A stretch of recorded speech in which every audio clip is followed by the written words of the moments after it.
Good morning, KOTA territory. Welcome back to another Between the Lines book club. This month we are discussing The Lies of Locke Lamora by Scott Lynch, which was really a wild ride for me, I will say.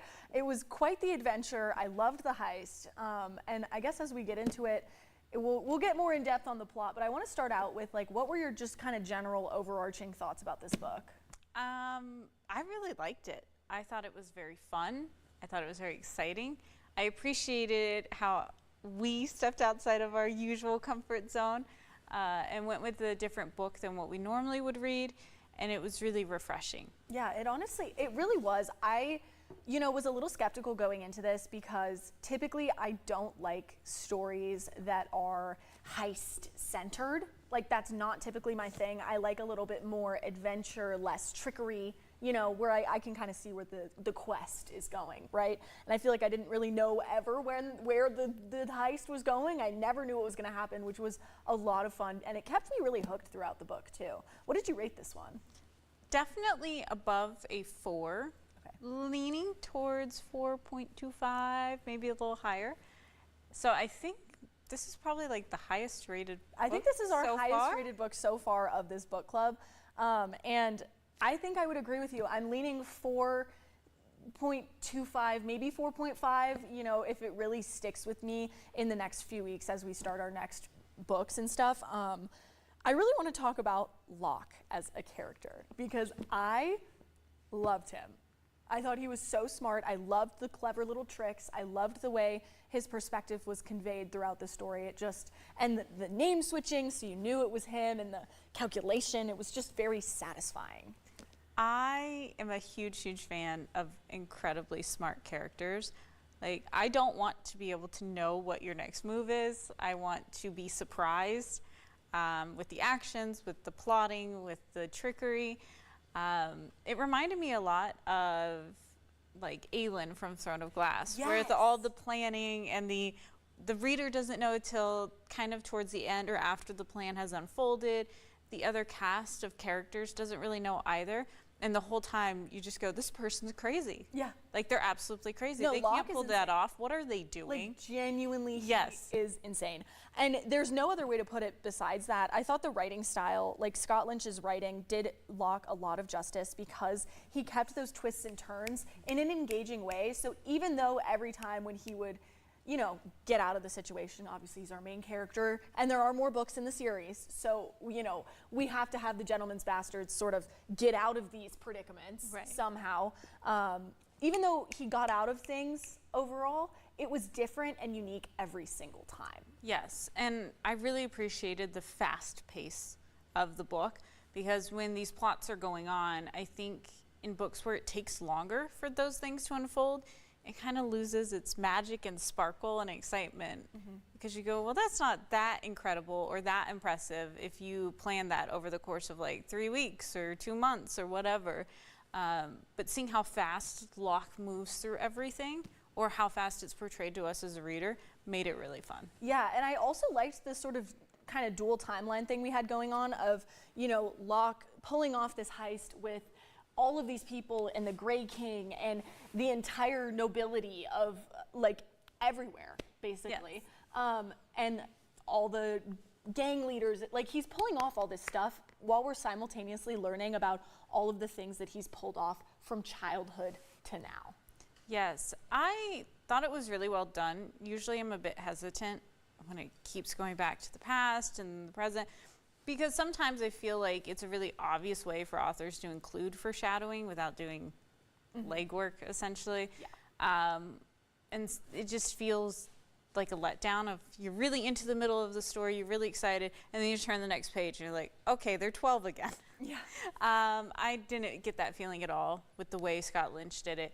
I thought it kept you immersed in the world. It didn't detract. Correctly. Yeah. It was timed correctly with the way that the plot was going. So as things were slowing down in that sort of main right now timeline, things would be picking up in the past timeline. Yes. And I also liked the relationships between all of the boys when they were young. I thought it was really endearing to see how they all sort of came together from not liking each other at all to being this tight-knit group of men who would call each other brothers. Yeah, in my notes, liken that a little bit to Red Sister that we read earlier. And just sort of the vibes of a bunch of kids kind of pulled together to learn how to do stuff, right? You know, whether it's kill people, whether it's, you know, thievery, whether, you know, it's learning how to have like these heists and be educated and how to do it. I thought it was fun, and it's kind of a trope that I think is enjoyable to read. Yeah, I think no matter what, even in these adult books, when you get those sort of like, you know, budding relationships as people grow throughout time, it can make a story way more compelling because it's an experience that a lot of people have, right? You have these friends, you know, or this found family or this family from childhood, and as you grow up, your relationships grow and change as well, which I think is really interesting to look at those dynamics, and especially in a fantastical world like this one, right? And I wanted to talk about a little bit obviously we have talked about Locke.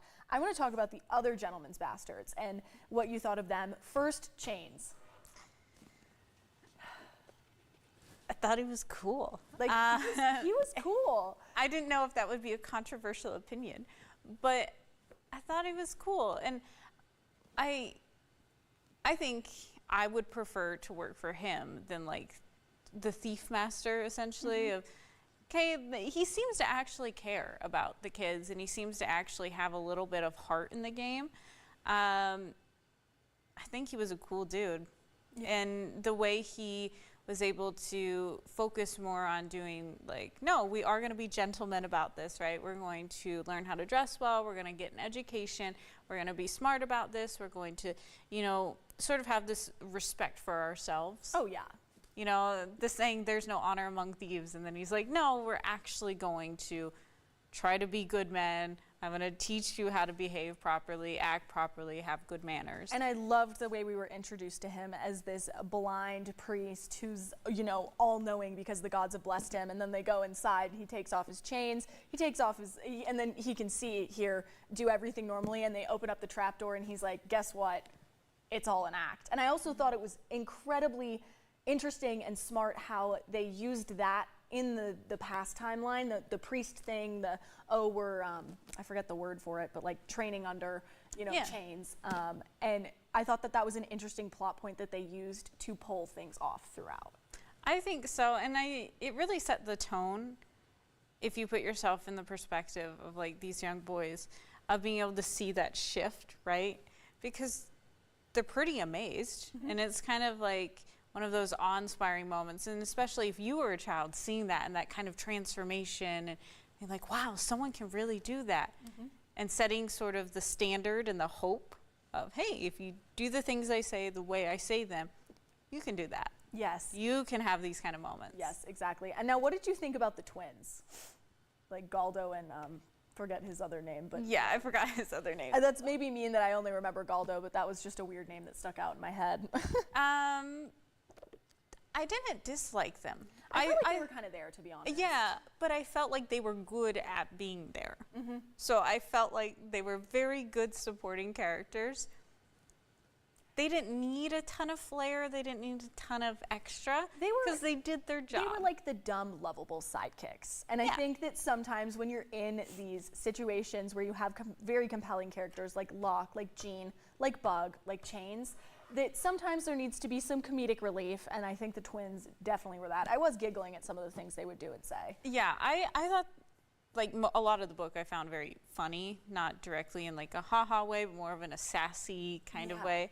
But with the twins, it kind of felt a bit more realistic in the story of, yes, Locke is super cool. Everybody wants to be like Locke, but not everybody can be. So at a certain point, somebody just kind of has to be there. Someone has to be the fun, supporting, sassy characters who have a very fun twin brother relationship. Yeah. Like it really added a lot to their dynamic. And you know, moving on then to Jean, I loved Jean's character. The way we were introduced to him, he comes in later, is sort of the outcast of the group, the original group of boys, and then he becomes, you know, like brothers with them, and they become just like best friends. Holy cow, I couldn't get that out. I agree. Out of all the supporting characters, I think I liked him the most. but I think it's because it's really easy based off the writing to kind of have a soft spot for him. Like, oh, he's part of the group, and you know, they're all getting along, and he's being so helpful, and there's just really sweet moments. And you know, like, I guess kind of jumping a bit to the end, like having that moment of, you know, him helping Locke, and you know, him getting hurt, and all of that actually felt a little emotional. Oh my God, yeah. Well, I was almost gonna cry at that, because in the past flashback, Locke did the same thing, where he got the enemy and was like, I just need to keep you here until Jean comes. I just need to keep you here until Jean comes. And having him say that at the end to the Grey King, and have it be this big emotional moment of like, he's dying, he's bleeding out on this man, and he's like, I will not give up until Jean gets here and finishes you off, is like, ugh. And then Jean being like, you're getting fixed, you don't get to die. You are not an option. You have no say in this. And then our final sort of character here, who is sort of the last person to join their group, is Bug. Rest in peace, Bug. Rip. We love you. He was so cute, such a sweetie. Yeah. And really just like a very good representation of how they were starting to kind of raise this next generation of gentlemen's bastards to continue the thievery and the trickery in Camor. I told Mimi earlier that the only thing I had written in my notes about Bug was just Bug dead with a frowny face. That was sad. I wasn't disappointed in the sense of it was bad writing. It was very good writing. I was just disappointed that we didn't have Bug anymore. I know. He was such a fun addition to this group. Yes, being he the young, was. inexperienced distractor of them. And it kind of, to me, helped like Locke sort of mature a bit more, which was necessary. Character growth, development, you know. The works. The kind of important things in a book. I just, you know, could have found another way to do it. Right. Another thing that I wanted to get into then is sort of the plot amongst like the heist. We have to talk about the heist, because that is the main thing of this book, is that we have this big grand scheme going on. And it starts off with them trying to steal from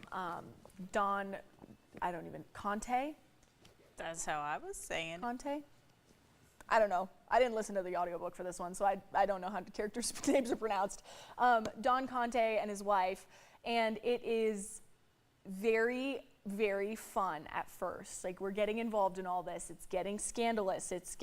We're stealing money, whatever, and then we start to get roped into other people's plans, and then we're the pawn. And it's kind of interesting to see how Locke goes from this mastermind to being tricked and outsmarted by people around him. Yes. I am a heist girly. I do like the fact that this felt like a grown-up version in a way, vaguely like Six of Crows, you know? Oh yeah. It kind of had like those vibes. So I liked that in the sense of, oh, it's something that felt new but also a little bit familiar. I thought the way the heist sort of planning and action was done really well, because like you said, you know, Locke goes in, he's doing his thing, he's working his schemes, and then he does end up wrapped up in other people's plans and plots and kind of blindsided by certain things. But I think what is really adds to Locke's character about all of that is the way he responds and then adapts to figuring out, ooh, I messed up, or I miscalculated, or I misjudged. Like, yeah, there's some consequences here and there, but he is able to figure it out, react. I didn't really feel like there was a lot of, oh no, there's nothing left for us to do, the world is over. That kind of annoys me in other books. I do think it was impressive that the characters never lost hope, and I think that really does speak to like Locke's ability to think on his feet, right? Because when we're in this situation where Barsavi is putting him into this coffin and dumping him into the ocean, we're like, oh shoot, Locke is done for sure. Like, that's how I was feeling. But Locke in his head is like, I'm gonna get out of this somehow, I just haven't figured it out yet. But it's inevitable that I will get out of it. I like that. I like the spunkiness of it. I know we've talked about with other characters and other books that we've read for book club. It's kind of disappointing when there's not that drive and there's not that continuous, I'll figure it out. I'll get it done. I'll take care of it. Well, and it's frustrating when the character, you know, a lot of times in these fantasy books, these characters, they start off one way and they're saying and saying and saying, oh, I'm this, oh, I'm this, oh, I'm this. But then their actions speak very differently. I think that all of these characters were very clear in who they were, and you could see their intentions and their actions, which is just really a testament of how good Scott Lynch is at writing these, you know, determined young men.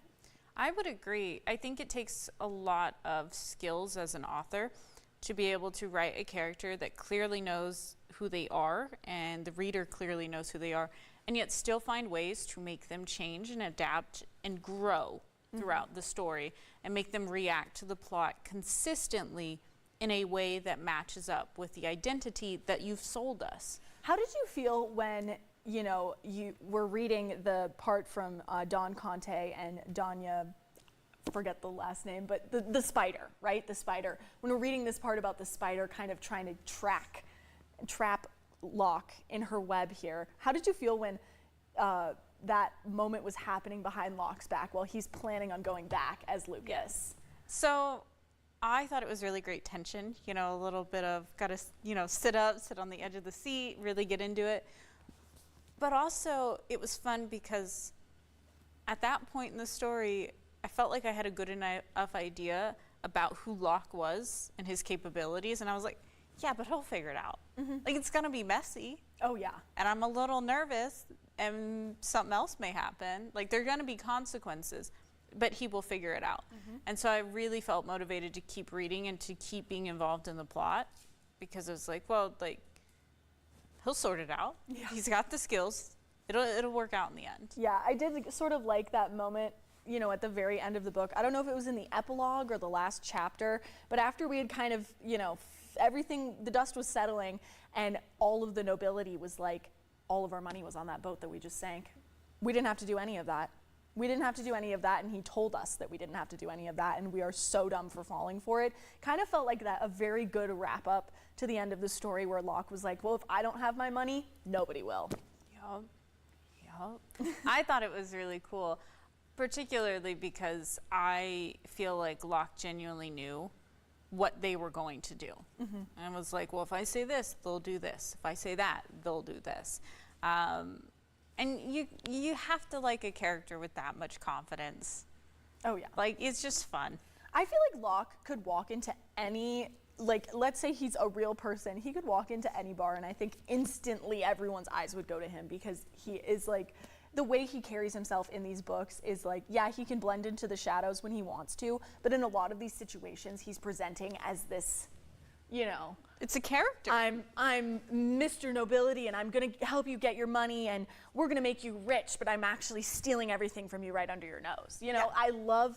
I love a character like that because it just makes their interactions with other people so satisfying. Like, this whole book, I think, was very satisfying in the way it was written. It satisfied the need for like a wrapped up ending. Even though this is the first book in a series of books, there's still more to happen there, right? Because you want to keep learning about like the heists and the trickery and the antics that they all get up to. But at the same time, you could read this as a standalone and be completely fine with it.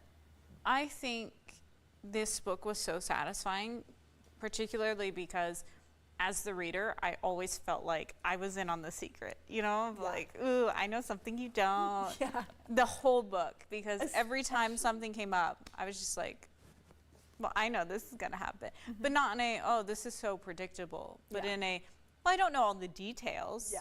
I don't know all the twists and turns, but I know it's gonna work out, and I know, you know, who's pulling a fast one on who, and who's scamming who, and who's stealing what, and I just felt like an insider, you know, the whole time. It's nice to have that third person perspective there where you can get into everyone's head. I forget the word for it. Is omniscient? I think so. Okay, third person omniscient. I'm remembering big words recently, guys. And I know you wanted to talk about the teeth show. I did. I like, Yeah, I recognize that not everyone may want to talk about it, but I want to talk about it for a good reason. Yes. And it's because I think it was a really great example of Scott Lynch's writing. And it wasn't until I finished the book and was kind of reflecting and doing some notes for our conversation that I sort of realized, and if it was the intention, it's kind of masterful, of having the tea show, right? And then during that, Locke is having his big conversation, right? He is selling his heist, his scheme, his, scam. And it kind of sets a really, granted, gruesome backdrop. But if you think about it, in that conversation, Locke is the shark. Oh yeah, and they're falling for it. And they're falling for it. And just like, like the female gladiators, essentially.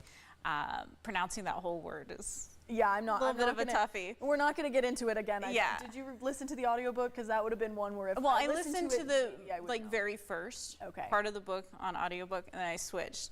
So I didn't hear the audio part of that. But I mean, they make miscalculations, and one of them makes a really bad misjudgment. Yeah. And while that is happening, they're falling for Locke's schemes. That is and a so really they're good also catch. making that misjudgment.